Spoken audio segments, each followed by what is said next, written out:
Hola! On se retrouve aujourd'hui pour une nouvelle vidéo et comme vous avez pu le voir dans le titre, je vais retenter un challenge que je n'avais pas fait depuis août je crois, enfin depuis l'été dernier ça c'est sûr, parce que la dernière fois que j'avais essayé ce challenge de lire 7 livres en 7 jours, j'avais complètement échoué et c'était ok parce que le but de la lecture c'est de prendre du plaisir dans ce qu'on lit et pas forcément de faire un marathon livresque, mais de temps en temps j'aime bien me lancer ce genre de challenge, sauf que comme je vous l'ai dit, le but n'est pas seulement de dégommer du livre pour dégommer du livre, c'est de prendre du plaisir dans ses lectures, c'est ce qui s'était passé l'été dernier pour moi, j'avais adoré ce que j'avais lu, même si j'avais pas pu lire 7 livres en 7 jours. Cette fois-ci, je suis dans une mouvance de lecture depuis la semaine dernière et comme ça continue et que je ne me suis pas dégoûtée et que depuis le début de l'année j'arrivais pas à carburer au niveau lecture, je me suis dit que ça pourrait être bien de me faire un petit challenge livresque.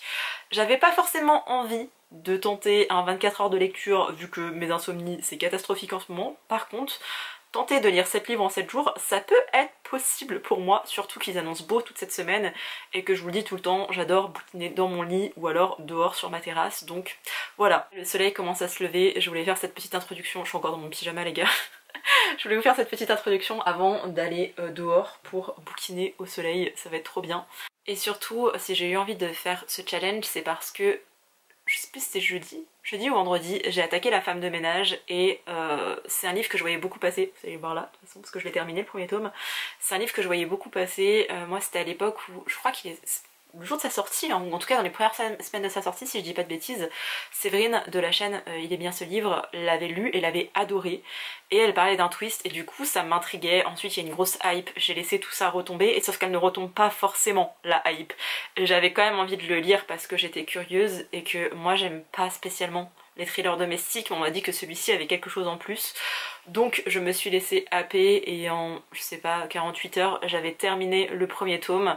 J'ai terminé samedi soir à peu près et je n'en pouvais plus. Donc j'ai attaqué le tome 2 dans la nuit de samedi à dimanche, c'était pratiquement minuit je crois quand j'ai attaqué le tome 2.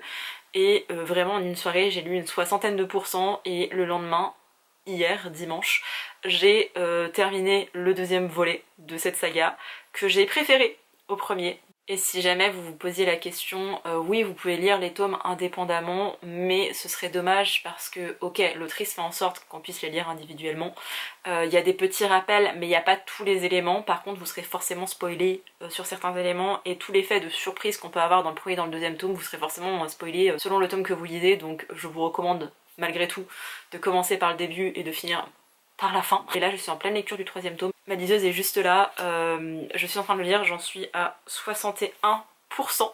Donc là j'ai hâte de savoir ce qui va se passer, même si je vous avoue, j'ai bien aimé le premier tome, mais je trouve qu'il y a une hype que je n'explique pas forcément. Je sais pas pourquoi il a fait autant de bruit, c'est surtout ça, parce que oui c'est sympathique, oui il y a des twists et... c'est pas qu'il y a des incohérences, mais il y a des choses qui sont tellement grosses, mais tellement énormes que en fait c'est pas réaliste. Et j'avais déjà lu moi Freya McFadden avec La Psy, donc l'année dernière, parce que je crois qu'il est sorti il y a un an, et j'avais pas forcément aimé, surtout pour le côté incohérence justement, où en fait on suit une psychiatre dans sa maison qui est isolée et elle reçoit ses patients à la maison. Et c'est une psychiatre, ok? Et en plus de ça, elle reçoit des gens qui ont des pathologies, qui sont des psychoses, donc des gens qui ont des détachements avec la réalité, avec des délires, ce genre de choses, des hallucinations et ce qui s'accompagne. Et elle les traite dans sa maison. Et autant pour les psychologues, je me dis, ok, genre normalement t'as pas forcément des pathologies psychiatriques, un psychiatre, surtout elle où elle a que des pathologies comme ça, qui irait s'enfoncer dans la campagne là, dans une maison isolée pour recevoir des patients qui sont parfois instables. Voilà, moi je m'arrête là-dessus, c'est mon métier, enfin c'est une partie de mon corps de métier et non je n'entends pas ça. Certaines des pathologies c'était poussé à l'extrême mais dans des trucs t'es là mais le réalisme en fait s'il te plaît. Et c'est vrai qu'avec La femme de ménage j'étais un peu dubitative où je me suis dit bon si tout le monde aime il y a moyen que j'aime, c'est pas complètement un thriller domestique. Oui parce qu'on est dans une maison et qu'il y a du suspense et qu'il y a des plus ou moins meurtres, parce qu'il n'y a pas que des meurtres dans le thriller. Et oui ça peut s'inclure là-dedans mais on n'est pas dans des situations où j'ai pu lire où pendant la moitié du bouquin vous êtes que sur la situation du couple et on sait qu'à un moment donné il y aura un petit suspense mais on n'est pas vraiment là-dedans quand même, il y a beaucoup plus de violence et de trucs genre waouh. J'ai aimé les pseudo cliffhangers qu'il y a à la fin des chapitres où en fait c'est un vrai page turner où vous n'arrivez pas à le poser Et même pour la psy que je n'aimais pas, pour le coup, j'étais incapable de le poser parce que je voulais quand même savoir le fin mot de l'histoire, qui ne m'a pas convaincue, mais j'avais besoin de savoir le fin mot de l'histoire. Là, avec la femme de ménage, après le premier tome, j'étais incapable en fait de passer à autre chose. J'ai terminé le bouquin, je me suis dit, oh bah je vais essayer, j'avais un livre de SF que je voulais bouquiner, je me suis dit, moi je vais lire ça. Je commence 2 pages, je me dis non en fait, j'ai besoin de continuer parce qu'en plus de ça, à la fin du premier tome, il y a pour le coup cette fin qui appelle à une suite, donc vous avez envie d'en savoir plus et vous êtes là mais qu'est-ce qui va se passer? Et j'attaque le tome 2 et comme dans le premier tome on commence par la fin du récit.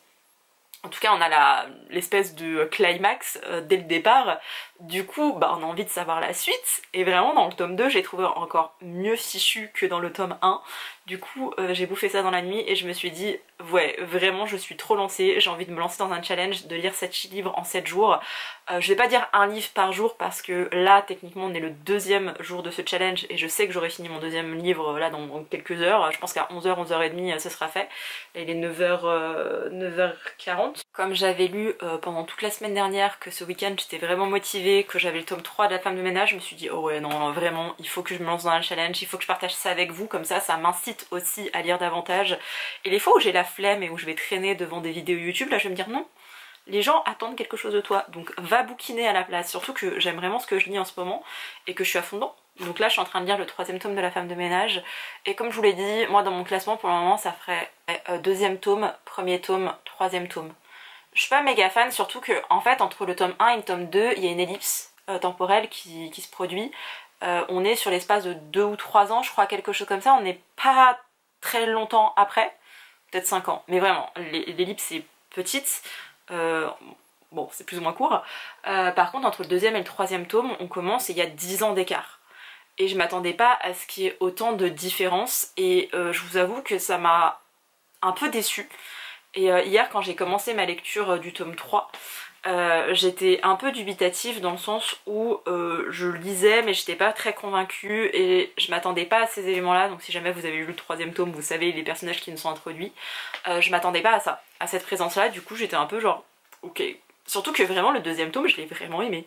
Je crois que le 1er tome j'ai mis un 3,5 sur 5 et pour le 2e j'ai mis un 4 sur 5 parce qu'il y a toujours ce truc d'incohérence, de truc de... Enfin pas incohérence mais quelque chose de poussé à l'extrême que ça en devient ridicule, vraiment on était là mais...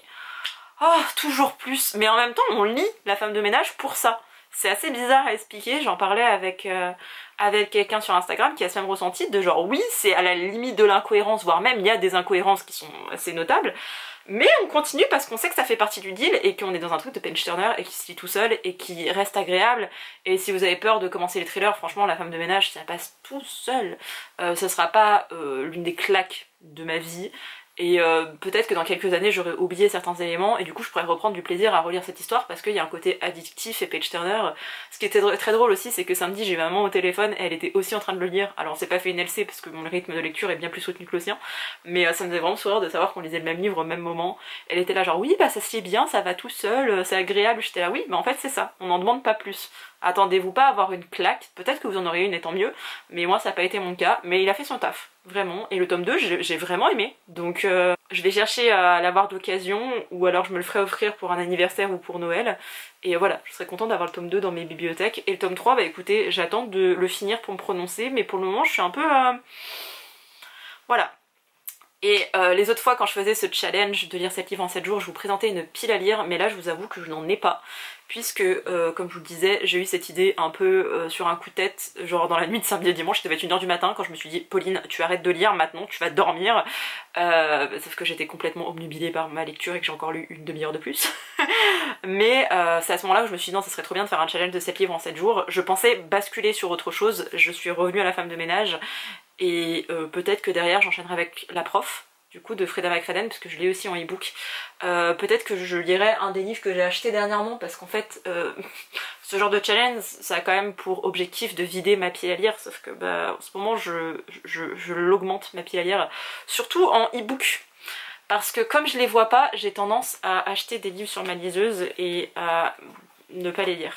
Un peu la facilité de la liseuse en ce moment, d'avoir des livres dessus, de les regarder et de me dire oh c'est trop bien. Et j'adore parce que j'aime pas le papier en e-book, mais je la lis pas plus pour autant.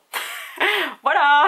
Donc j'ai pas de pile à lire officielle entre guillemets à vous présenter. Je pense qu'il y aura un petit peu de tout. Mais voilà, vous n'aurez pas de pile à lire officielle. Vous allez me suivre au cours de cette semaine dans cet unique vlog parce que comme je vous l'ai dit, je vais pas faire un livre un jour, donc pas un vlog par jour. Je vous parlerai de mes lectures au fur et à mesure dans la semaine et j'ai des journées qui sont plus ou moins remplies parce que je vais chez le kiné et que j'ai des rendez-vous cette semaine. Donc potentiellement il y aura un jour où je ferai l'impasse sur de la lecture ou alors le livre sera plus gros donc il me demandera plus de temps à lire. Mais là déjà, deuxième jour de ce challenge et je vais finir ma deuxième lecture ce matin. Donc cet après-midi j'enchaînerai sur autre chose et voilà. Bref, je vous laisse là pour le moment et je vous retrouverai je pense tout à l'heure une fois que j'aurai fini ma lecture et je vous présenterai aussi le prochain livre que je lirai. Parce que j'aime bien attendre de finir un livre avant d'en attaquer un autre. Enfin avant de savoir vers quoi je vais me diriger plutôt.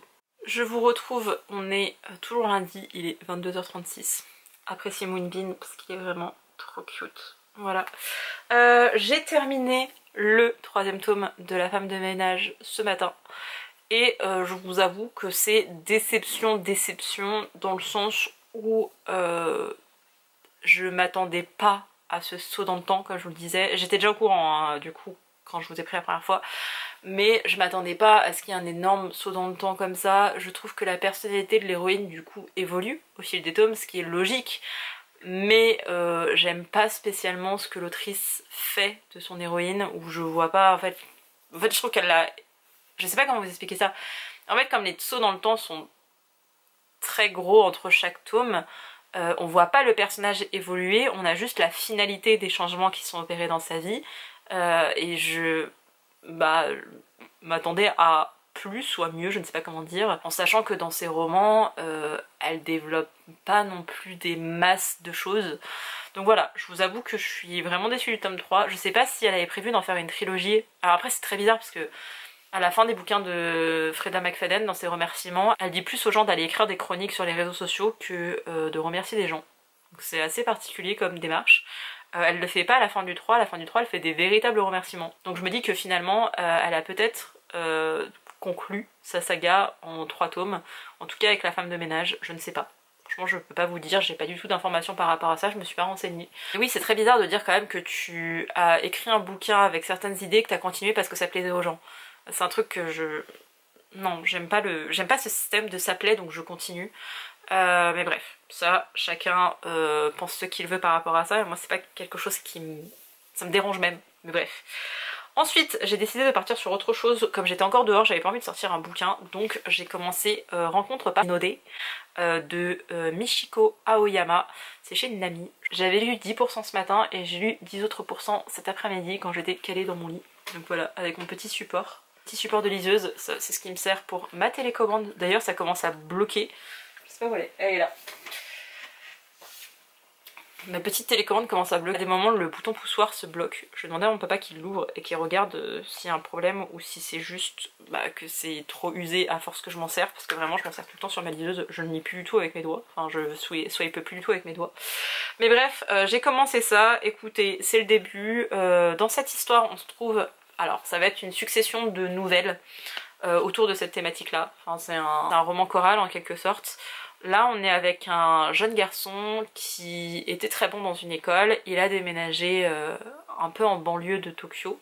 Je crois qu'on se trouve avec Tokyo. J'ai un petit doute sur la ville d'un seul coup. Mais bref, on est au Japon, ça c'est sûr. Il a déménagé dans un autre quartier et dans sa nouvelle école, il n'est pas aussi bon que ce qu'il était avant et il culpabilise beaucoup par rapport à ça et il ment à ses parents concernant ses notes parce qu'il a honte de lui et il comprend pas comment il peut être aussi débordé et passer d'excellent élève à élève plutôt moyen, peut-être pas médiocre mais vraiment moyen inférieur quoi. Et il va aller dans un parc, donc le parc Inode, et dans ce parc il y a un hippopotame et ça porte bonheur de lui caresser la tête, je crois que c'est ça. Vous avez beaucoup ça dans pas mal de pays avec des représentations de divers personnages, etc. Bref, on en est là. Et tout va tourner autour de cet hippopotame qui réaliserait les rêves des gens qui le touchent. Je crois qu'il faut toucher... Ah non, je crois qu'en fait il faut toucher une partie du corps de l'hippopotame pour qu'en fait ça vous guérisse de votre maladie, de votre trouble, etc. Donc lui il va toucher la tête de l'hippopotame en mode guérir mon cerveau parce que j'ai envie de redevenir intelligent. J'en suis à là. C'est du fantastique. C'est un bouquin de chez Nami. Nami, je m'attends jamais à des grandes œuvres, honnêtement. Je crois que j'ai qu'un seul bouquin papier de chez Nami. J'essaie de trouver par maison d'édition, les gars. Oui c'est ça, j'en ai qu'un seul en papier. Parce que de tout livre Nami que j'ai pu lire, c'est le seul qui m'a convaincue. C'était un autre roman de l'autrice, c'était le premier qui a été traduit en France, c'est la Bibliothèque des rêves secrets. Je crois que c'est ça, je vous mettrai la couverture à l'écran. C'est le seul qui m'a convaincue de l'autrice, en sachant que je les ai tous lus ces autres. Lui j'ai voulu tenter parce que c'est Nami et que je suis faible, parce que même si c'est jamais extraordinaire, bah voilà. J'aime aussi beaucoup le restaurant des recettes oubliées, mais ça n'a jamais été des coups de cœur. Donc je me voyais pas les garder et me dire que dans 10 ans je les relirais avec la même passion ou quoi que ce soit.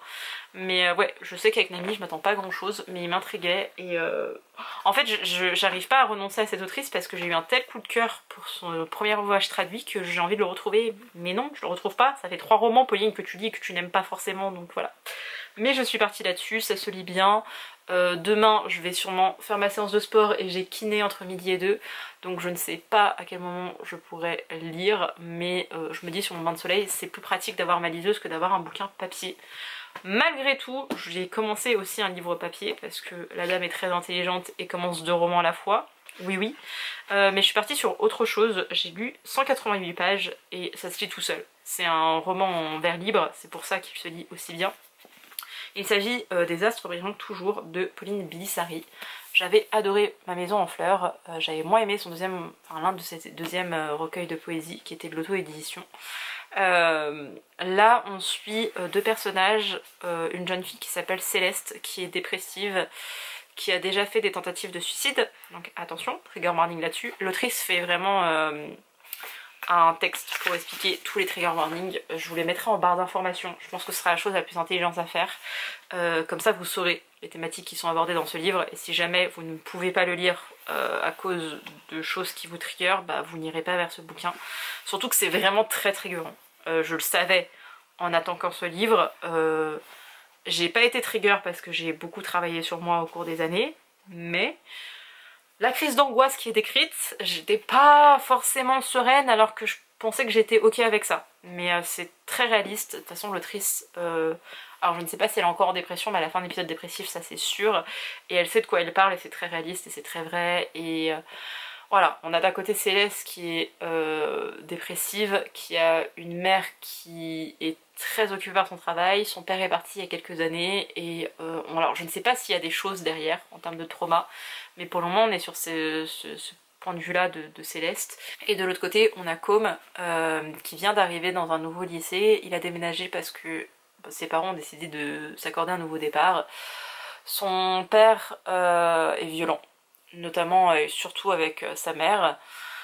Donc on va parler de la thématique des violences conjugales, ce n'est pas un spoil, c'est pour éviter que si cette thématique vous trigger, vous alliez vers ce roman, parce que encore une fois c'est évoqué dedans, on voit des scènes de violence, donc faut être prêt aux violences psychologiques, aux insultes et aux violences physiques, c'est pour ça que je le dis. Et ensuite Com du coup qui subit cette situation, qui a une petite sœur qu'il veut protéger aussi et qui est pas forcément très bien non plus dans sa tête. Je sais pas si dans son cas on peut parler véritablement de dépression, mais il n'est pas très heureux pour autant. Et il se rapproche de plus en plus de Céleste et il veut apprendre à la connaître, là où elle ne veut laisser personne rentrer dans sa vie parce qu'elle est malheureuse. Forcément je relate à plein de choses par rapport à Céleste. Et le fait que ce soit un vers libre, ça apporte à la fois énormément de profondeur et en même temps un détachement. C'est-à-dire qu'il y a des passages que je lis et c'est vraiment tellement poétique que c'est genre oh, vraiment en 2 phrases on résume plein de pensées que j'ai pu avoir dans ma vie. Du coup c'est genre hyper prenant et hyper impactant, et le fait d'être en vers libre ça me permet aussi d'avoir un détachement où ça me demande plus de réflexion pour voir justement le côté poétique de la chose, ou parfois parce qu'il y a des rimes, il n'y en a pas forcément à chaque fois, mais quand il y a des rimes ou le fait d'avoir justement cette narration assez particulière ou des dialogues en plein milieu, ça me permet d'être un peu détachée. Je sais pas si j'exprime très bien et si vous comprenez ce que je veux dire, mais c'est ce que je ressens en tout cas quand je lis ce livre. Donc voilà, en 2 jours j'aurai lu 2 livres et je suis sur 2 autres jours pour ma 3e journée qui commencera bientôt. Là je vais me caler dans mon lit, je vais continuer du coup sur ma liseuse.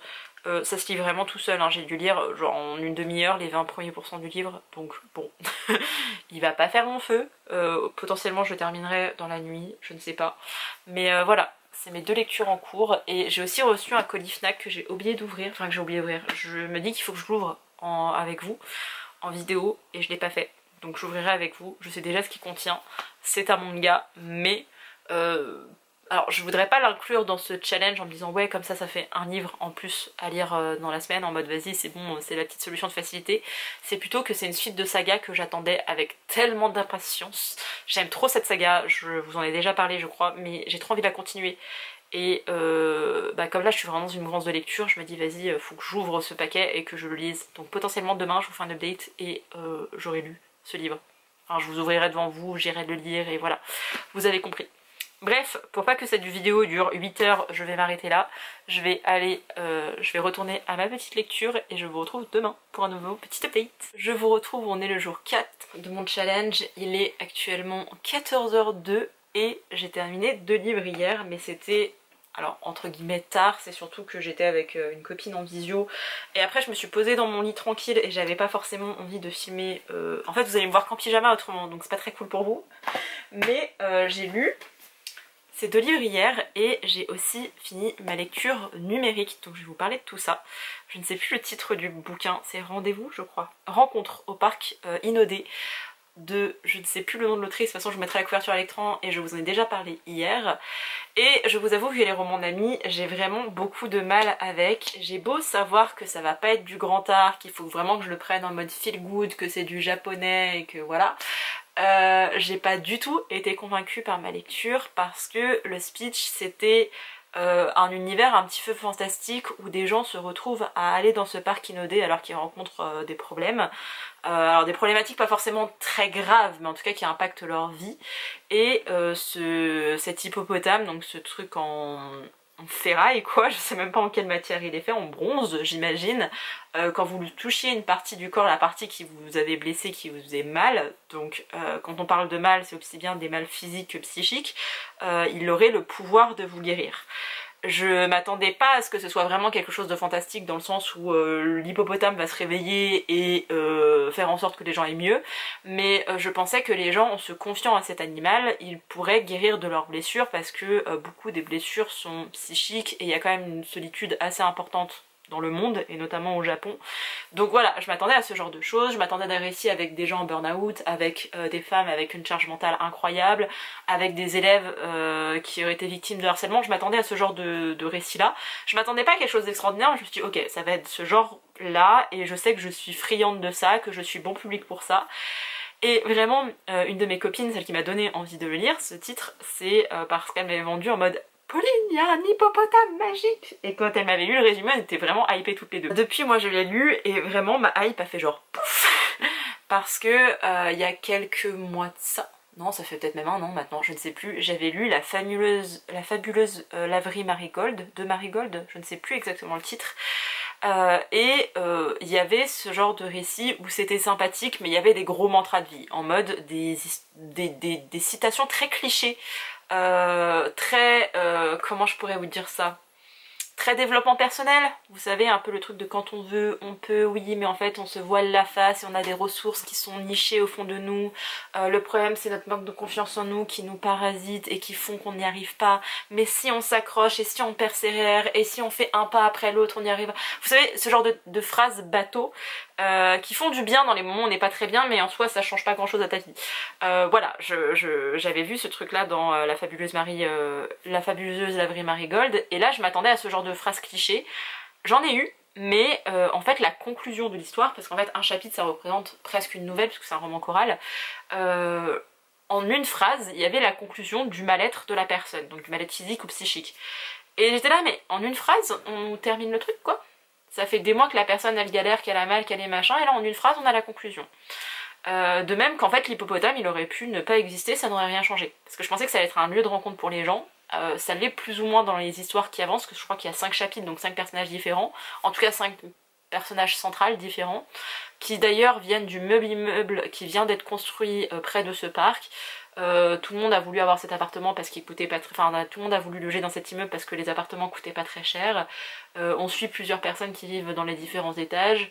Vu qu'on a suivi 5 personnes, on peut se douter qu'il y aura potentiellement une suite avec les autres personnes qui vivent dans cet immeuble, parce que c'est un petit immeuble mais quand même 5 personnes dans un logement ça fait pas grand monde.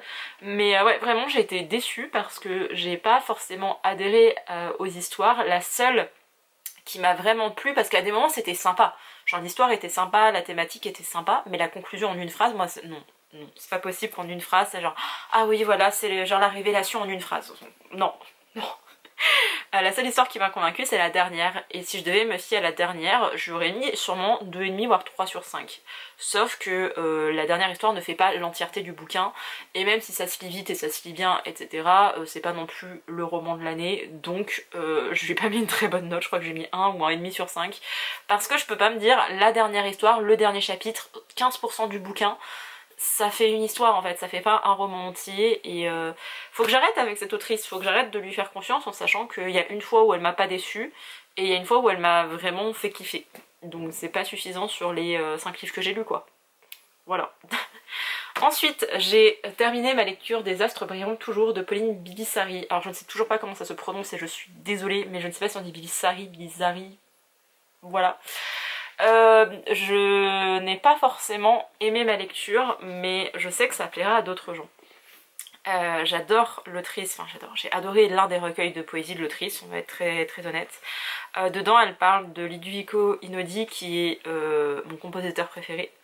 Alors avec Chopin, parce que moi j'ai grandi avec des symphonies de Chopin, mais c'est vrai qu'en compositeur moderne c'est l'un de mes préférés, je l'écoute très souvent, à chaque fois qu'il y a une nouvelle mélodie je l'ajoute à ma playlist de musique au piano, et quand j'écris soit j'écoute des OST de drama, soit j'écoute du piano parce que ça m'apaise, etc.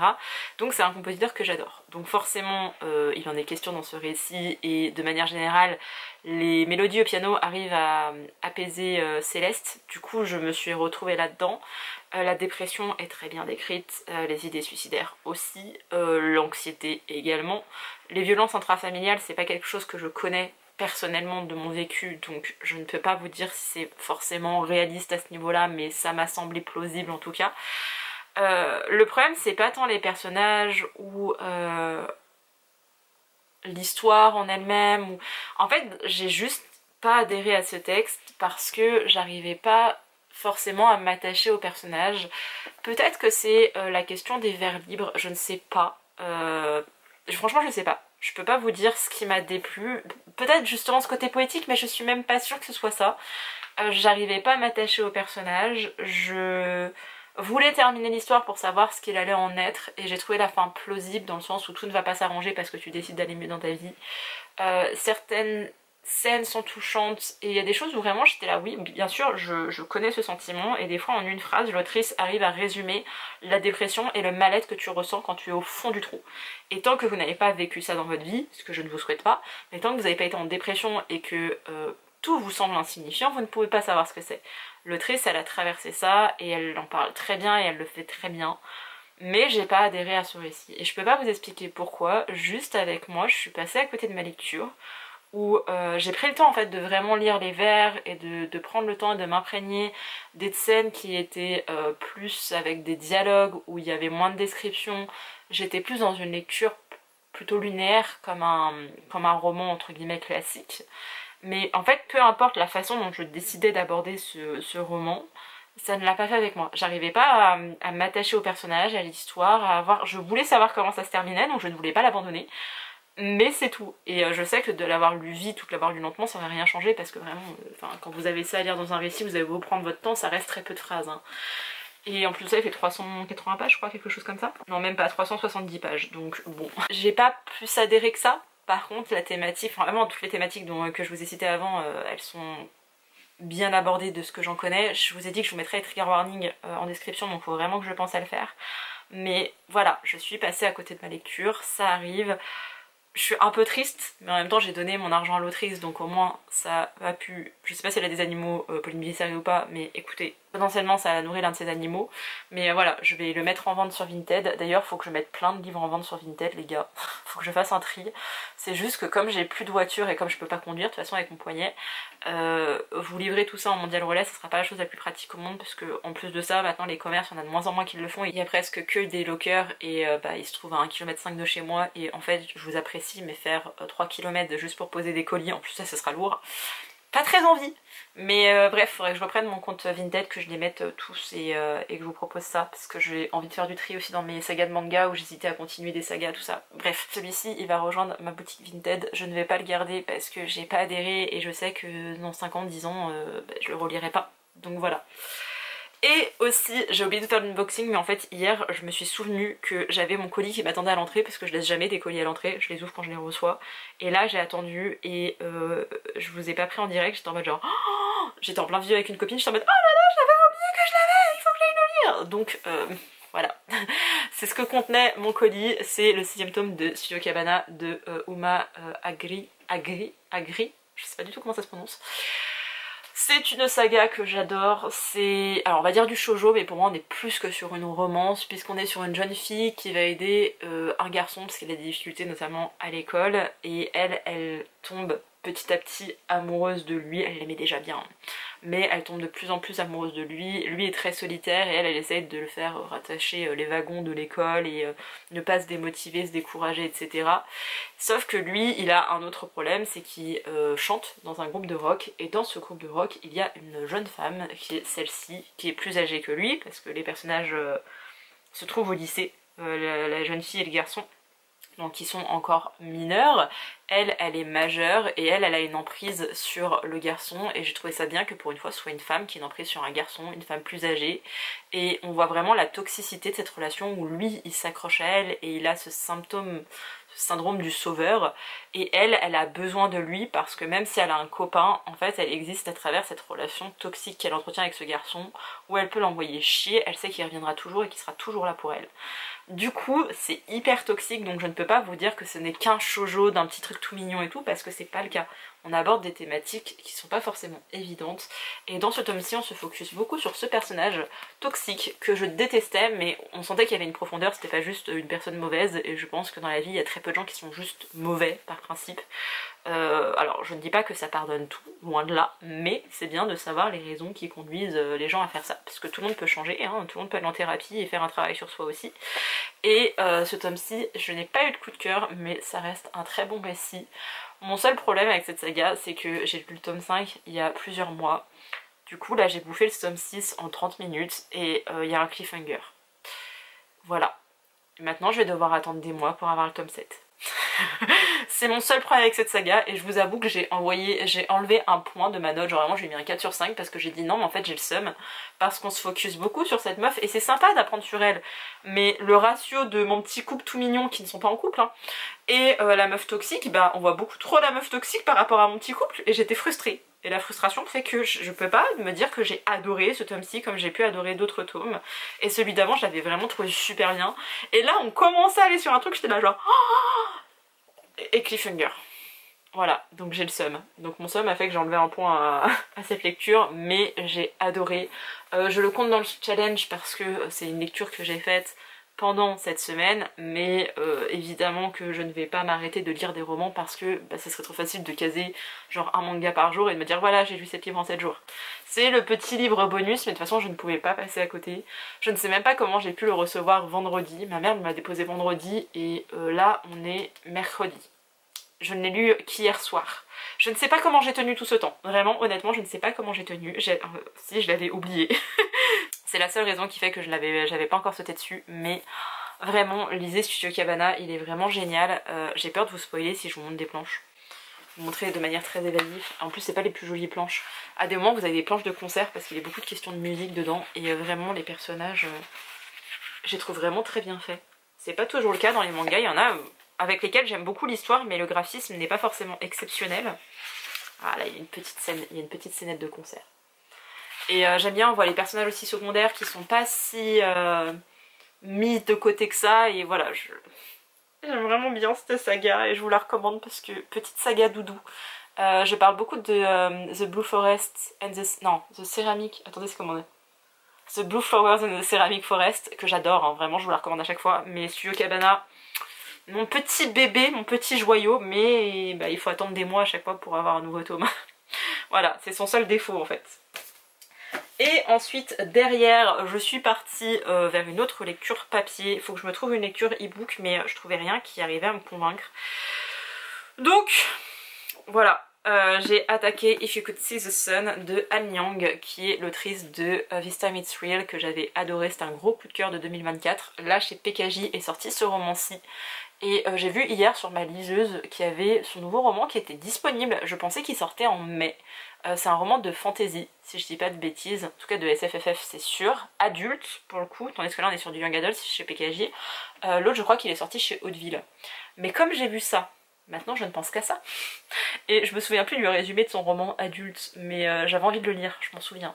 Maintenant mon dilemme ça va être, est-ce que tu te le prends en papier Pauline, ou est-ce que tu te le prends en e-book? On va déjà attendre que la sécu me paye, mais potentiellement après derrière, petit craquage de livre parce que j'ai mérité, ok.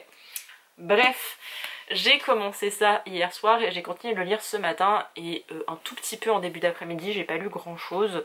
Là j'en suis arrivée à 184 pages sur 391 pages. Je vous avoue qu'on est loin de mon coup de cœur de This Time It's Real, mais ce n'est pas mauvais pour le moment. C'est juste que la barre était placée très haute et que là du coup ça descend et je suis moins convaincue. Dans cette histoire on suit Alice qui est une jeune fille qui a des parents pauvres et elle a intégré un lycée prestigieux à Pékin. Elle est d'origine chinoise, elle a vécu quelques temps aux États-Unis. Je crois qu'elle est née aux États-Unis, puis après elle est repartie en Chine, ou elle est née en Chine, elle a été aux États-Unis quelques temps, elle est repartie en Chine, bref. Je ne sais plus exactement les termes de tout ça, mais elle avait une bourse, enfin elle a le droit à une bourse et ses parents payaient son lycée, sauf que ça revient trop cher pour sa dernière année, elle ne peut y rester qu'un seul semestre parce qu'elle n'a plus ses parents n'ont plus les moyens, et elle a le choix entre deux choses, soit elle trouve un lycée public à Pékin, et elle décide de passer, alors c'est un peu particulier mais il faut passer des tests pour entrer dans des grandes facs, en sachant que les tests sont tous en mandarin et elle maîtrise plus ou moins le chinois. C'est-à-dire qu'elle peut le parler, elle le comprend, mais maîtriser tous les caractères chinois et toute la subtilité, elle est pas sûre, ou alors elle rejoint le Maine aux États-Unis chez un ami, je crois, de sa mère, chez un ou une amie de sa mère, où elle devra travailler à côté, être hébergée chez cette amie et pareil, elle est dans une fac publique en espérant être prise dans une des facs de l'Ivy League, donc Harvard, Columbus, etc. Alice est vraiment tourmentée par ça, surtout que dans son école, personne n'est au courant qu'elle est boursière et sa bourse ne couvre qu'une petite partie, la moitié de ses frais de scolarité, donc ça coûte beaucoup trop cher.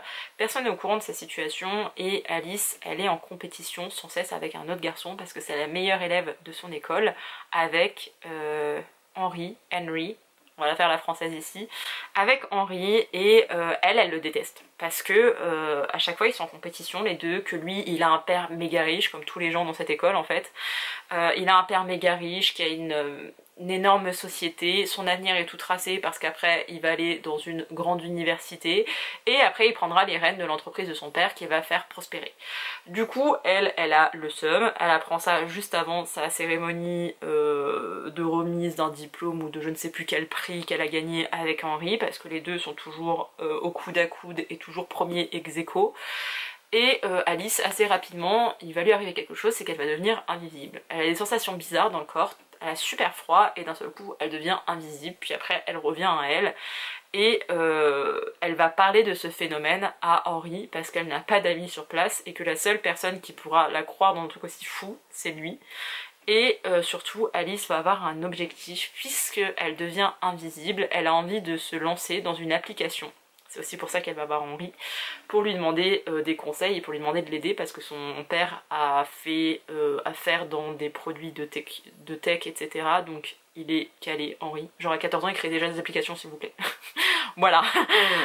Du coup elle va le voir et elle va lui demander son aide pour qu'elle puisse faire une application pour que Alice puisse se servir de son pouvoir d'invisibilité pour servir sa cause, faire une application qui pourrait lui permettre de gagner de l'argent avec tout ça.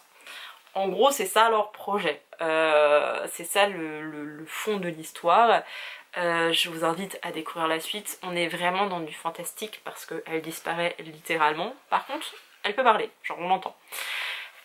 J'aime bien, c'est sympa, mais ouais vraiment on est loin du coup de cœur que j'avais eu pour This Time It's Real et c'est horrible parce que du coup j'arrête pas de comparer l'autrice et ses deux ouvrages.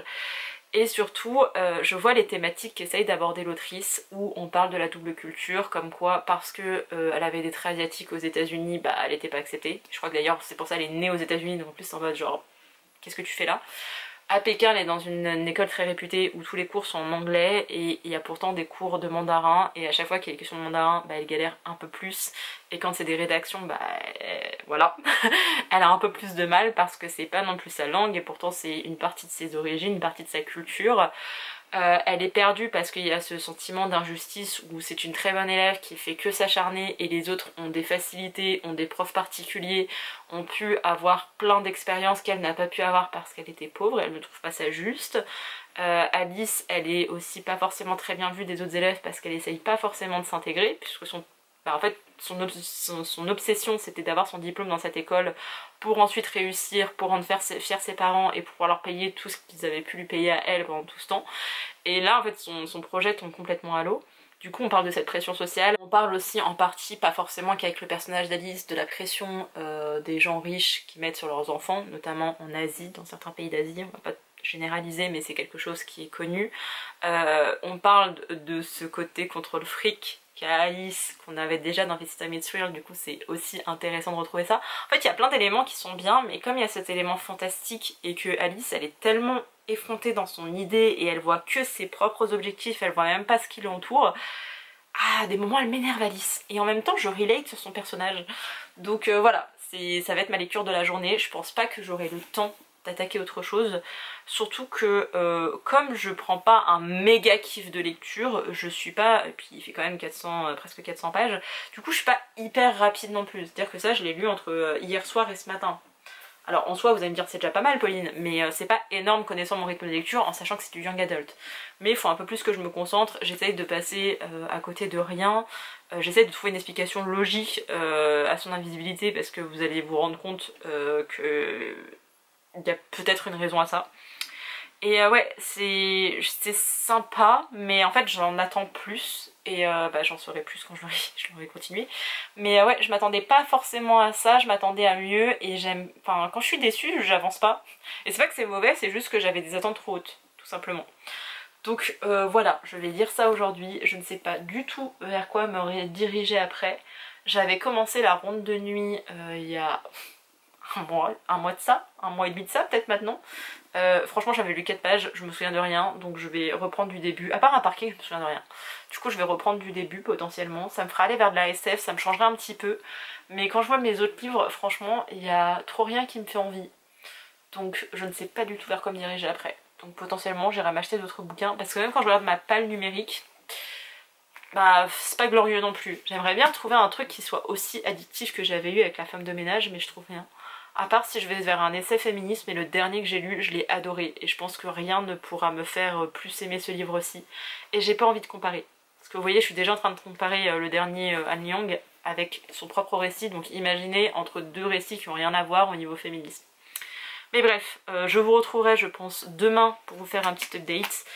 Et ouais, je pense que je vous retrouverai demain, ça sera la chose la plus raisonnable parce que comme ça je pourrais vous parler et de la fin de ma lecture de If You Could See the Sun et je pourrais vous présenter le livre que j'aurais commencé. Parce que demain je vais courir assez tôt le matin, ensuite je me pose sur mon bain de soleil, je mange, je vais me doucher et je vous fais un update avec une tête potable parce que vraiment aujourd'hui j'avais la flemme, je me suis juste douchée les gars.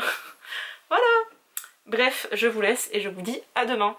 Je vous laisse apprécier mon super pyjama que j'ai déjà revêtu à 13 h parce que je l'aime trop et que de toute façon c'est le 1er mai et pour une fois que je bosse pas un jour férié, j'en profite pour traîner en pyjama chez moi. Bref, on est le 5e jour de ce challenge et je suis en train de lire ma 7e lecture. J'ai offert un update de ma 6e qui n'a pas été folle, je m'y attendais mais bref, j'ai beau vous en avoir parlé hier, je suis déçue de ma lecture, j'ai terminé donc hier après-midi, hier en début de soirée plutôt, If You Could See the Sun de Han Yang, que j'avais adoré avec This Time It's Real, et je pensais aimer celui-ci même si on était sur du fantastique. Je vous ai déjà fait le speech hier donc je vais pas le refaire aujourd'hui, mais ça se termine par une déception. J'ai aimé les thématiques abordées, le sens du sacrifice, c'est quelque chose qu'on retrouve aussi dans les bouquins coréens et japonais même, et même je pense dans la culture asiatique de manière générale.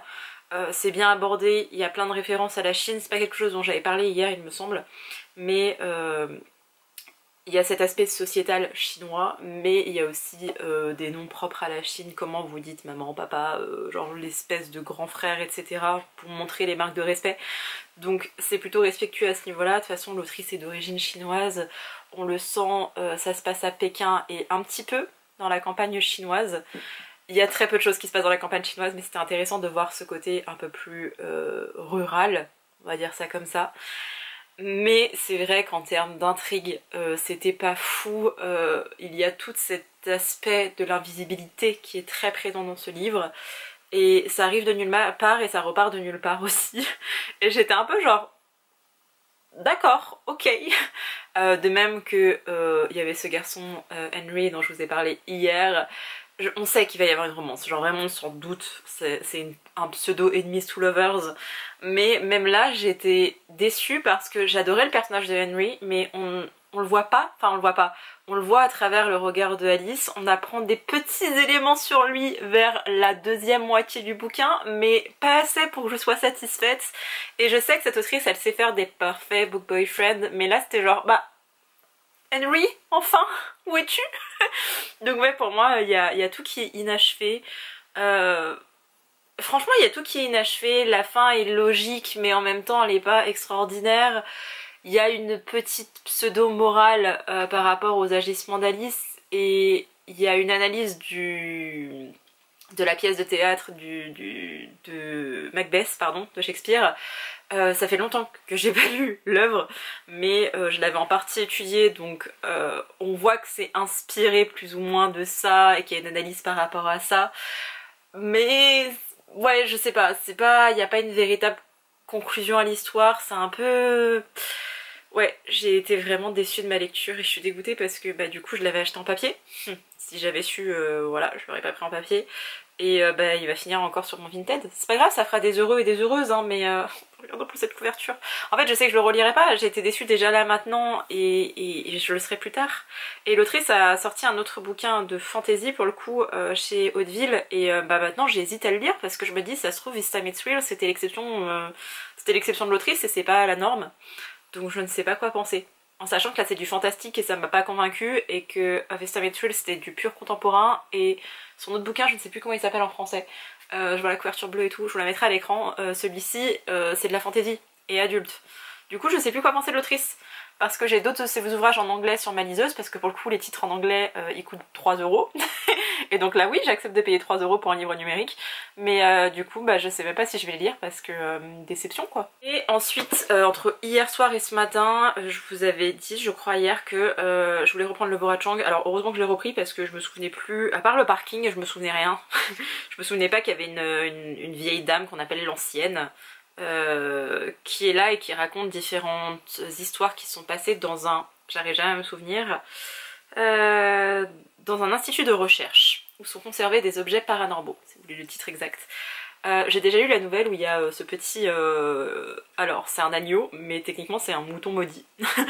Là je suis en train... Enfin j'allais commencer... Alors non c'est peut-être celui-là en fait, parce que je me dis l'autre c'était un mouton. Donc c'est peut-être celui-là, le silence de l'agneau. Ça correspondrait un petit peu. Et bref, ce sont des nouvelles, enfin des récits. Je sais pas comment expliquer parce que c'est pas des nouvelles à proprement parler, dans le sens où ça a toujours un rapport avec ce centre bizarre là. Mais, et c'est toujours compté par l'ancienne qui explique ça à une nouvelle employée de l'institut qui est là pour faire des rondes de nuit. Et leur objectif à toutes les deux c'est de vérifier que les portes restent bien fermées et il y a des choses bizarres qui se passent. Et en gros, il faut pas se poser la question, faut jamais regarder derrière soi, faut tout le temps avancer. Je pensais que ça allait être de la SF, mais alors, il y a un côté fantastique qui est évident. Du coup c'est plutôt du fantastique que de la science-fiction. Mais il y a un côté quand même angoissant et un peu horrifique je pense pour certains. J'avais déjà retrouvé ça dans Lapin maudit de la même autrice qui pour le coup était un véritable recueil de nouvelles où les nouvelles avaient rien à voir les unes avec les autres. J'avais aimé certaines de ces nouvelles, genre il y en a une qui me traumatise encore, j'y pense encore régulièrement. Pour ceux qui l'ont lu, tout ce qui concerne les menstruations. Waouh, la nouvelle elle était complètement what the fuck et en même temps je l'ai adorée. Mais bref, là je retrouve la plume de Borachang, mais je vous avoue que, alors c'est compliqué d'être déçue pour ce genre d'ouvrage parce que j'avais pas non plus des attentes extraordinaires, mais je sais pas trop à quoi m'attendre parce que même si je vous dis c'est pas des nouvelles à proprement parler, ça reste des nouvelles dans le format où c'est assez court, où il y a beaucoup de suspense qui est initié, et derrière on n'a pas forcément nos réponses. Et il y a cette ambiance très bizarre et pesante, donc peut-être que ça sera expliqué à la fin du bouquin, peut-être que pas du tout. Et comme ça reste des nouvelles, il y a ce côté-là dans les nouvelles qu'on n'a pas forcément dans les romans, de fin ouverte et de trucs de « Ok, tu fais ce que tu veux de cette information ». Et moi je n'aime pas, parce que grande frustrée de la vie que je suis, j'aime avoir des réponses à mes questions, j'aime tout connaître de l'histoire, tout connaître des personnages et trouver une logique là-dedans. Là je n'en trouve pas forcément.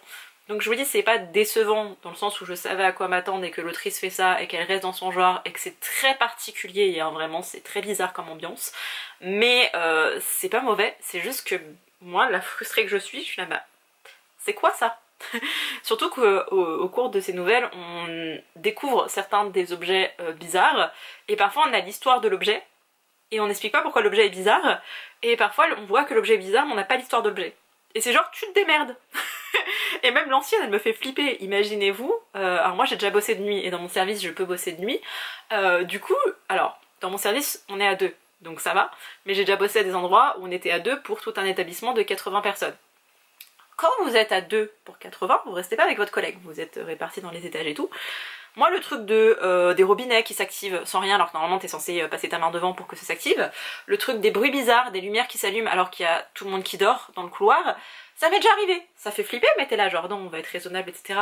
Là je m'imagine avec une vieille dame où on me dit genre faut toujours avancer, tu risques d'entendre des choses etc. N'y prête pas attention, c'est sûrement des hallucinations auditives ou visuelles. Tu avances. À quel moment je pourrais refaire des nuits dans ma vie après avoir lu ce bouquin?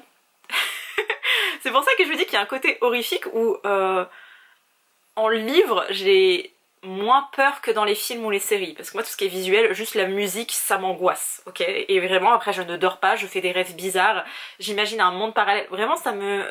je peux pas avec tout ce qui est horrifique. Là c'est horrifique pas dans le sens où c'est gore, il y a du sang de partout, c'est trash etc. C'est horrifique de par l'ambiance. Et je pense que c'est un plus ou moins roman d'ambiance et c'est... J'aime pas en fait, j'aime pas ce... C'est trop perturbant pour moi et vraiment je me dis mais Pauline, t'as pas trop envie de croire aux fantômes et à tout ça mais avec toutes les légendes et tous les trucs que tu lis là-dessus, il y a des choses qu'on n'explique pas forcément. Alors est-ce que c'est une question des ondes, est-ce que c'est une question de dysfonctionnement des appareils, est-ce que c'est une question de fantômes ou de que sais-je ne sais pas. Mais j'ai pas envie de savoir. Donc vous voyez ce livre il me confond dans le truc de... Ça fait peur quand même, donc voilà, je suis pas très rapide dans ma lecture parce que ce matin, enfin là au final j'en suis à la 97e page sur son... sur 160... oh non en plus, sur 174 pardon. Il me reste moins de la moitié du bouquin à lire, je vais lire ça cet après-midi, mais ce matin j'ai dû lire, ouais genre 70 pages, alors que j'étais dehors et tout. Il se pourrait que j'ai encore fait une insomnie cette nuit et que j'ai dormi à moitié sur le banc de soleil, mais écoutez... Est-ce que vous étiez là pour la tester? Mais bref, je vais terminer ce livre aujourd'hui et je ne sais pas quoi lire après. Je pars vers un autre truc, mais rien ne me fait envie. Une petite romance... Ah, en fait, je suis en train de me dire que j'ai pas lu de romance. J'ai lu des choses qui impliquaient de la romance, mais j'ai pas lu de la romance à proprement parler. Et je me dis que pour mon 7e livre de la semaine, ce serait peut-être bien de lire la romance. Mais une romance lesbienne.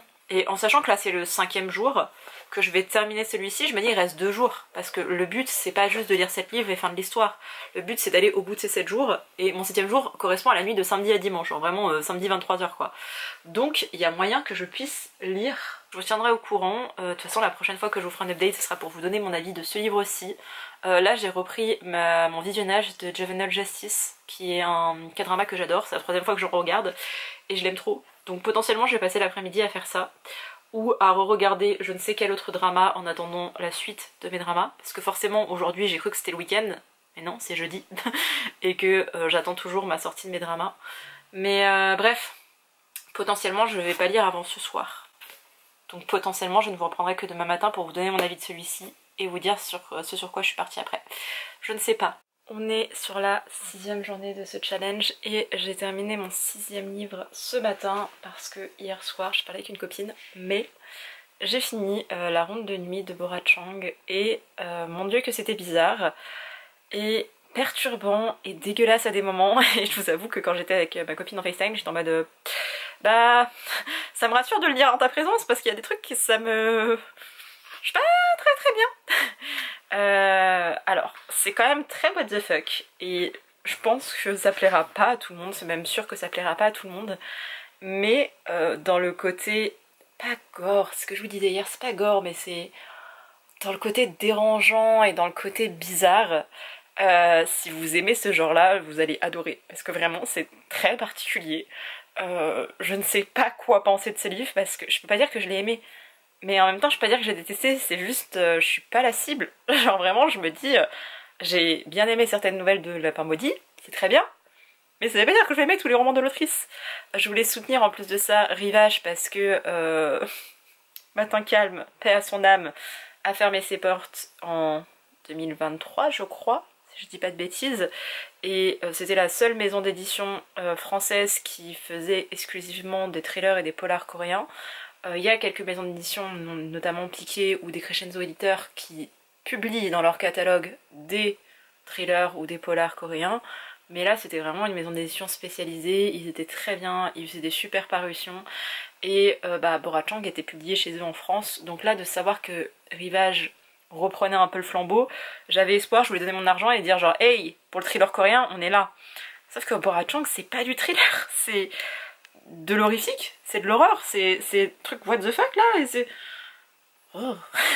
Vraiment j'ai pas aimé ma lecture, c'était trop perturbant. Et à chaque fois que je revois là ce petit mouton, là, cet agneau là, je suis pas ok. D'ailleurs je le mentionne ici parce que justement la nouvelle sur l'agneau, oui je crois que c'est sur un agneau, oui je crois que c'est celle-là, je ne l'ai pas lue. Parce que il y a une des histoires qui parle d'un agneau, mais un agneau qui a été maltraité. Non, ou un mouton. Ah je sais plus si c'est un mouton ou un agneau. Je l'ai lu hier ce passage, enfin j'ai commencé à le lire hier et vraiment de voir... Alors je sais que c'est pour dénoncer, hein, mais de voir que des animaux de laboratoire sont maltraités, on sait que ça arrive. Genre vraiment on sait que c'est la norme dans ce monde et qu'on estime que les animaux sont inférieurs à l'être humain, parce que je suis complètement contre cette idée. Et vraiment de voir ça, je sais que c'est un côté revendicateur mais moi je ne peux pas. C'est-à-dire que vous pouvez torturer des bébés, je suis ok. Vraiment. C'est horrible dit comme ça, mais je préfère qu'on torture des bébés plutôt qu'on torture des animaux. Après, si on peut torturer des hommes blancs cisgenres hétérosexuels, ça me va très bien aussi. Mais là, vraiment, je pouvais pas. Non, c'était... Ouh là là, trop triggerant, j'ai pas du tout lu. J'ai fini le chapitre pour avoir le dialogue entre notre narratrice et l'ancienne, donc cette dame assez mystérieuse, etc. Mais je voulais pas... Non, je pouvais pas. Vraiment c'était trop pour moi, donc voilà, celle-là je l'ai pas lue, je vous avoue que j'ai fait l'impasse, mais autrement le reste j'ai lu et c'était pas... c'est pas pour moi. Je confirme que ce n'est pas pour moi. J'ai eu espoir parce qu'au début ça commençait bien et j'étais là oh non ça va, et en fait on tombe de plus en plus dans quelque chose qui me ressemble pas, mais en fait je me rends compte qu'avec la parodie c'était pareil, c'est-à-dire que les premières nouvelles, même si elles étaient gore, même si elles étaient, pour le coup elles étaient vraiment gore, même si elles étaient un peu bizarres ou quoi que ce soit, ça le faisait avec moi et c'était féministe et engagé. Là plus j'avançais, plus c'était étrange et plus j'étais mal à l'aise. Et non. Donc voilà, je l'ai lu, il va finir sur ma boutique Vinted aussi, donc n'hésitez pas à aller checker si c'est votre genre de prédilection. Et ensuite je me suis dit que ce serait bien d'aller vers une romance. Et j'ai qu'un seul bouquin en tête depuis hier, c'est-à-dire Delia Green Doesn't Care de Ashley Herring Blake. Il est sorti en poche maintenant chez BMR, je crois même qu'il est sorti que en poche, je ne sais plus.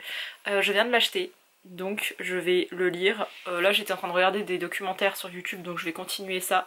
Et après j'attaquerai ma romance saphique. Je dis pas lesbienne parce que pour le coup je crois que Delia est lesbienne, mais que la femme qui va finir en couple avec elle, parce que c'est une romance, il me semble qu'elle est bisexuelle. Parce qu'il me semble qu'avant elle était avec un mec. Ou à part si elle a été avec ce mec tout ce temps et qu'elle s'identifie quand même en tant que lesbienne. Peu importe, pour le moment je ne sais pas, donc je ne peux rien vous dire. Alors, ma Kobo m'estime à mon temps de lecture à 11 heures.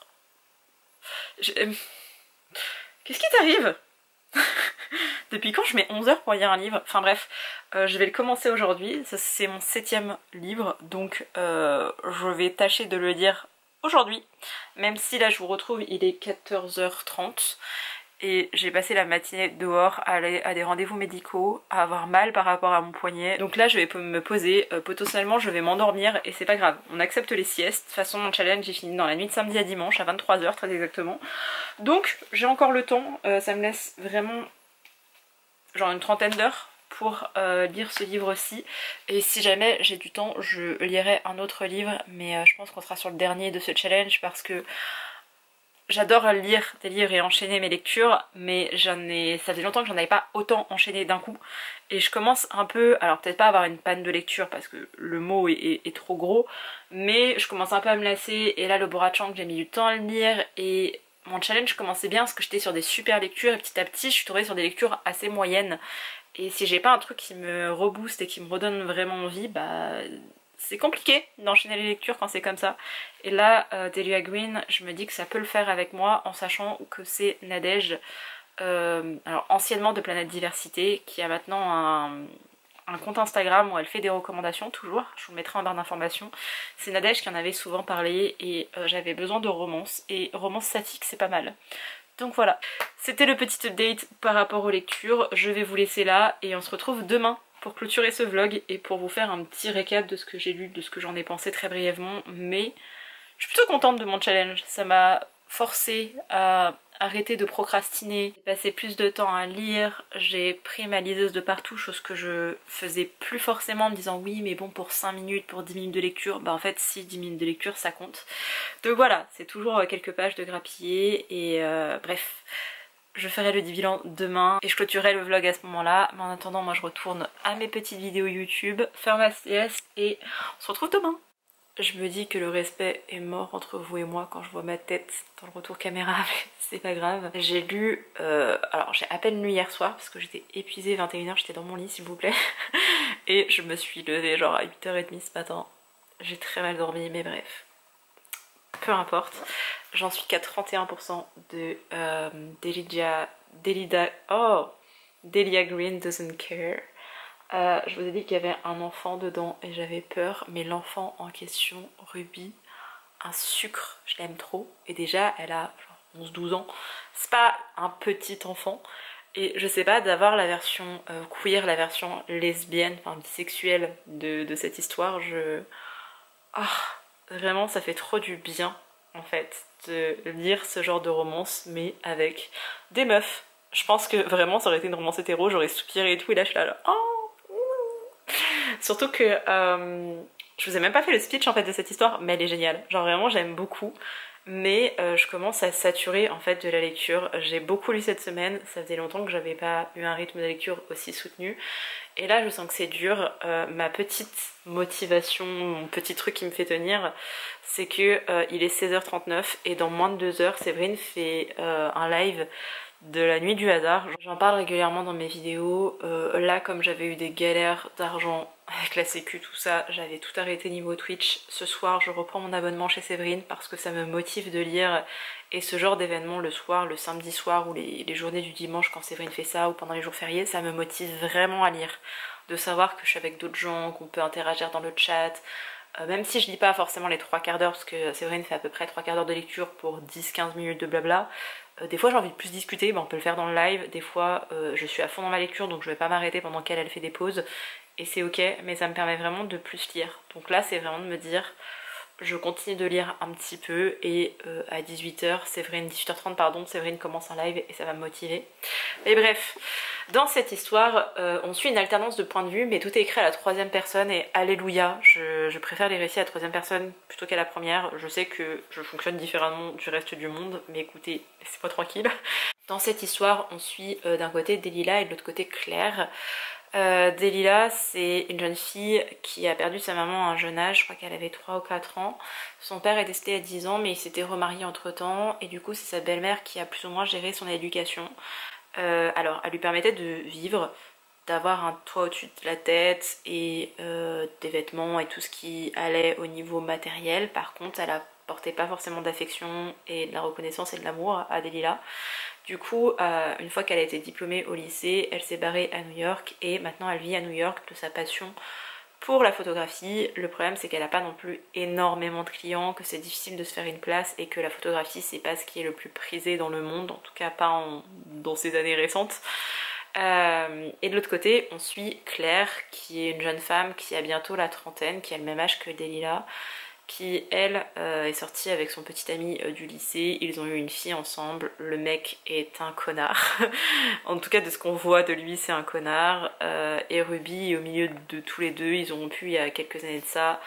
Claire elle avait déjà fait son coming out des années auparavant, donc Delila est lesbienne, là où Claire est bisexuelle. Et elle a eu que 2 véritables relations dans sa vie, une fois avec un homme et une autre fois avec une femme. Mais bref. Elle a sa fille, elle a une librairie et elle vit dans une petite ville, je ne sais plus de quel état, je ne sais plus, de l'Oregon je crois, mais j'ai un petit doute là-dessus. Il me semble que c'est de l'Oregon. Delila, elle a une demi-sœur parce que la femme qui l'a plus ou moins élevée au décès de son père avait elle-même une fille avant ça. Et alors, je ne sais plus son prénom. Ah, j'ai envie de l'appeler Ashley, mais c'est pas Ashley. Bref. Cette fille, sa demi-sœur, par alliance, du coup, va se marier et a embauché Delila pour faire des photos. Les 2 jeunes femmes ne se sont jamais bien entendues. Delila était jalouse de l'attention que lui portait sa mère et en même temps elle trouvait ça normal parce que c'était sa mère qu'elle lui porte de l'attention. Mais bref, les 2 filles ne s'entendaient pas, c'était vraiment le jour et la nuit. Elles ne s'entendent toujours pas maintenant, mais la mère de sa demi-sœur a demandé à ce que ce soit Delila qui vienne pour faire les photos. Genre elle tenait vraiment à ce que ce soit elle, et en soi c'est pas une... Enfin, je crois qu'elle s'appelle Isabelle, la belle-mère. Elle est particulière, elle est très mondaine et elle fait très détachée, mais elle a pas l'air d'être méchante pour autant. Enfin je sais pas, c'est un peu le côté passif-agressif, c'est pas forcément très gentil, mais bref. Elle voulait quand même que ce soit Delila qui prenne les photos. Donc c'est pas... Genre, elle tient quand même à ce qu'elle fasse partie de sa vie. Delila a accepté parce qu'elle avait besoin d'argent, parce qu'elle galère dans sa vie d'artiste, de photographe. Et Delila avait un crush pour Claire il y a quelques années, et là elle se retrouve et Claire ne la reconnaît pas tout de suite et ça donne lieu à une scène lunaire. Et plus tard, quand Delila apprend que Claire est mère, hein, une fille, elle le prend pas mal.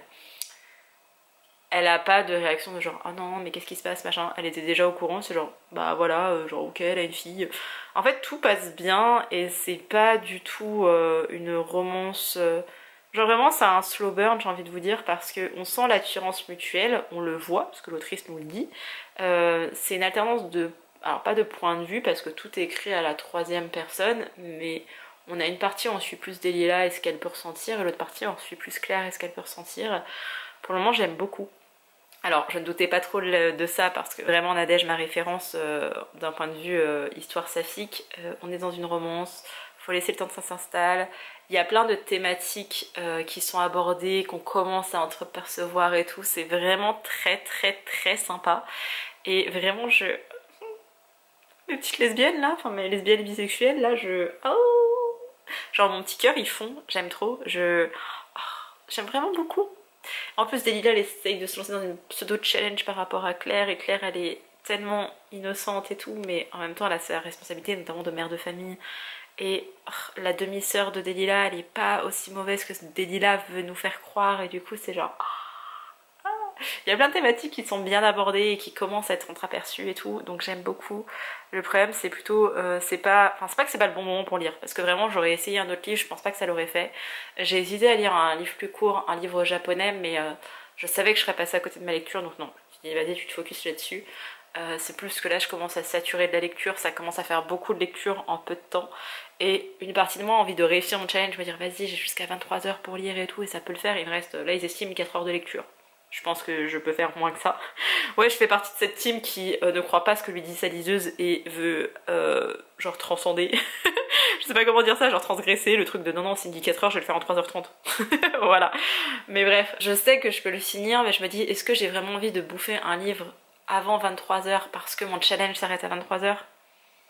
Je trouve ça un peu nul, donc là je vais lire encore un petit peu, je vais me poser, regarder des vidéos, faire ma petite vie, et je reprendrai ce soir avec les copains sur Twitch. Et si jamais je finis le livre, tant mieux, j'aurai réussi mon challenge.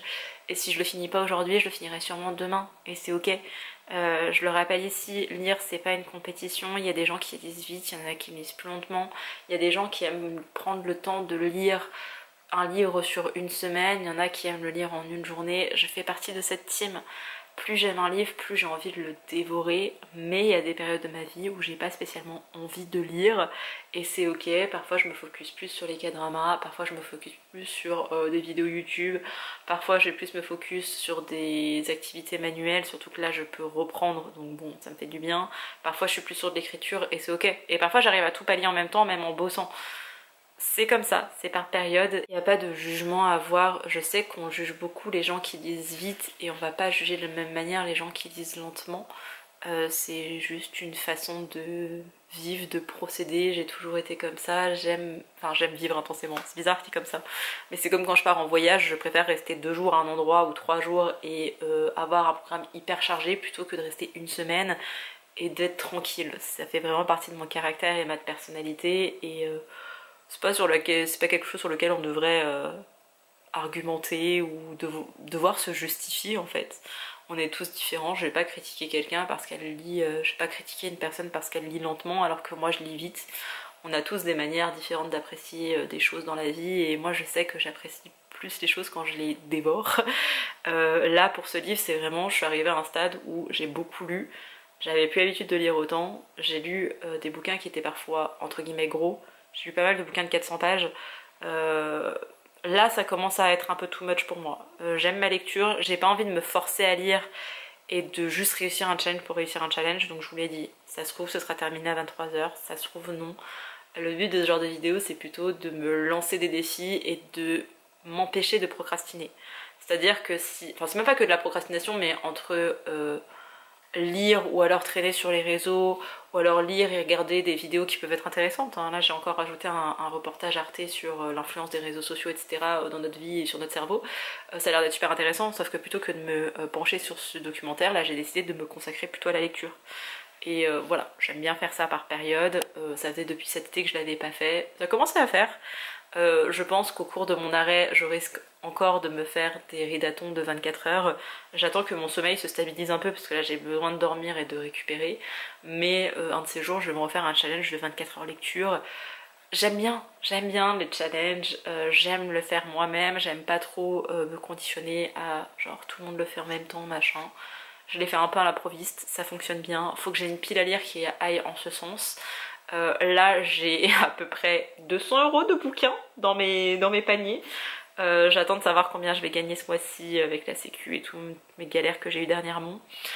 Potentiellement, alors je ne ferai pas une commande de 200 € et il y a des précommandes dedans, mais je pense que j'en aurai au moins pour 100 € de livres.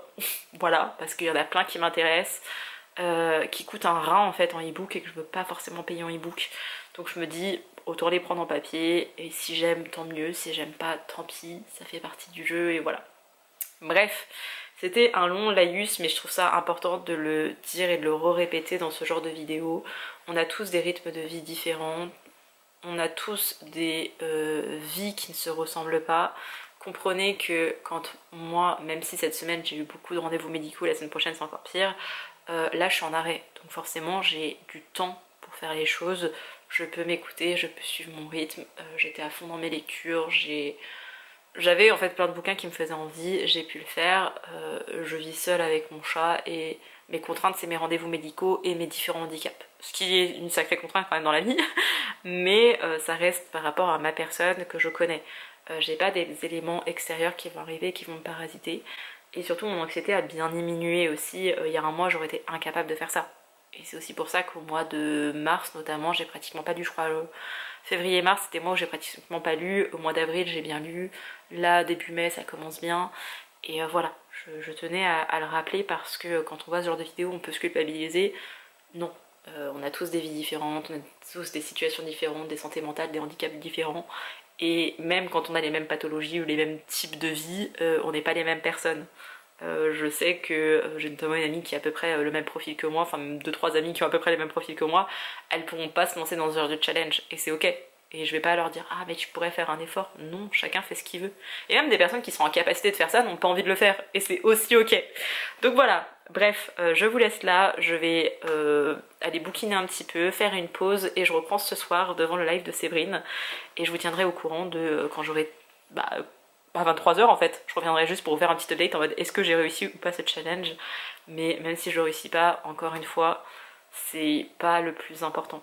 C'est cool de tourner ce genre de vidéo, mais c'est aussi bien de rappeler que c'est pas grave d'échouer dans ces challenges, c'est pas grave de se mettre des objectifs, de ne pas les accomplir, vous allez pas mourir quand ça vous arrive. Même si sur le coup et selon les situations, vous pouvez avoir l'impression que votre monde s'effondre, non c'est pas le cas. Et là oui ok c'est aussi anecdotique, c'est juste un challenge de lecture, mais pour plein de choses dans sa vie, on a tendance à se mettre des objectifs trop hauts ou pas en adéquation avec sa personne parce qu'on se compare avec la société, avec des gens qui sont différents de nous et on est là genre oh je suis qu'une merde, j'ai pas réussi et comment ça se fait, comment je pourrais faire pour réussir la prochaine fois. Bah visez moins haut et même si vous réussissez pas à ce moment-là, c'est pas grave. Ça, c'est pas vos actions qui vont vous condamner, vraiment. Donc bref.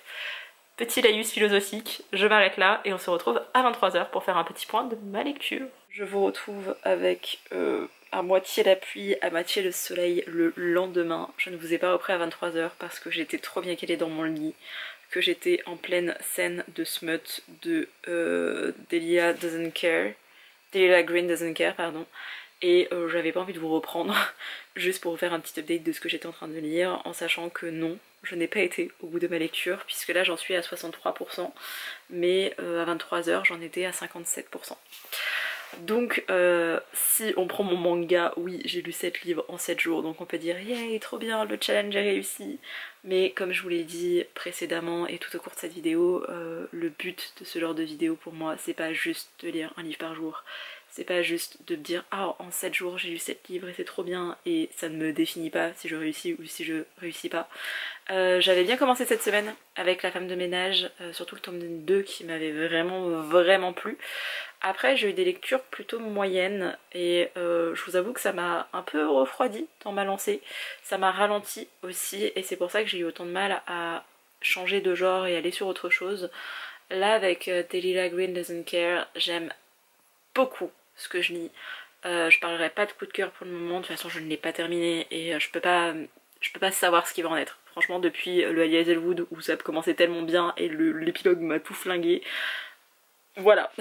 Mais j'aime beaucoup ce que je lis, j'aime beaucoup le développement des personnages, je suis attachée à chacune des filles qu'on retrouve dans cette histoire parce que on suit la préparation du mariage, je crois que c'est d'Astrid, le nom de la demi-sœur de Delilah. Et du coup elle a deux meilleures amies, Iris et Claire. Claire qui a cet intérêt amoureux avec Delilah. Et vraiment j'aime chacune des filles, je vois leurs plans, comment est-ce qu'elles évoluent. Je trouve que le personnage de Delilah est très bien développé parce que c'était une adolescente, alors c'était une petite fille qui était très attachée à son papa, qu'elle a perdu à 10 ans. Après c'était une adolescente un peu bizarre, un peu en décalé. Et bah forcément je me reconnais dans ce schéma là. Elle a essayé de s'émanciper en partant à New York, en ayant d'autres choses, mais elle avait toujours des valeurs auxquelles elle croyait qui n'ont pas disparu. Et elle a essayé de les mettre sous le tapis en disant bah non mais en fait ça va passer etc. Et là il y a toutes ces insécurités qui ressortent puisqu'elle se retrouve dans sa ville. Alors c'est pas complètement sa ville natale mais c'est une ville dans laquelle elle a vécu pendant des années donc on va dire que c'est sa ville natale. Et c'est hyper intéressant, on la redécouvre et même Claire elle avait ce profil là de je suis comme ça, je suis très rigide et il y a des choses qui ne disparaissent pas dans sa personnalité. Elle évolue, elle progresse entre guillemets mais elle ne change pas complètement et franchement j'aime chacun des personnages, j'aime vraiment beaucoup ce que je lis et c'est pour ça que hier soir clairement j'aurais pu lire pendant des heures. Alors entre temps de lire cette histoire là ça m'a donné envie de relire mon projet de joueuse de hockey lesbienne et j'étais en mode mais Pauline faut que tu fasses un truc de ce récit, c'est pas possible. C'est pour ça aussi que j'ai entre guillemets perdu du temps. Mais j'ai adoré ce que j'ai lu jusqu'à présent. Aujourd'hui j'ai 2 épisodes de Resident Playbook à regarder, donc mon K-drama qui est en cours de diffusion sur Netflix. Je vais sûrement faire ça, j'ai pas énormément regardé YouTube cette semaine. La semaine prochaine j'ai un rendez-vous médical tous les jours, sauf jeudi parce que c'est férié. Donc voilà, je vais profiter de mon dimanche pour me poser, pour me reposer un petit peu. Je continuerai tranquillement ma lecture, peut-être que je la finirai aujourd'hui, peut-être demain, peut-être dans 3 jours. C'est pas grave, genre vraiment c'est pas grave, mais j'adore ce que je lis et c'est le plus important. Et après je pense faire une LC avec une de mes copines sur Bride de Ali Hazelwood. Oui encore, c'est le seul roman d'elle en français que je n'ai pas encore lu. Et je sais que c'est un roman plutôt d'automne et d'hiver, mais écoutez, je ne sais pas, genre ma copine a réussi à me motiver et je me dis pourquoi pas. Peut-être qu'entre temps je lirai un roman coréen parce qu'il y en a un qui me fait bien envie aussi. Franchement je ne sais pas. Mais voilà, c'était sympa de faire cette semaine avec vous. Je pense que je vous ai assez rabâché le fait que ce challenge n'avait pas pour but juste de lire 7 livres en 7 jours, qu'on avait chacun notre propre rythme, nos propres vies, nos propres personnalités, etc. Donc je vais m'arrêter là pour aujourd'hui. J'espère que cette vidéo vous a plu. Et moi je vous dis à bientôt pour une prochaine. Bye!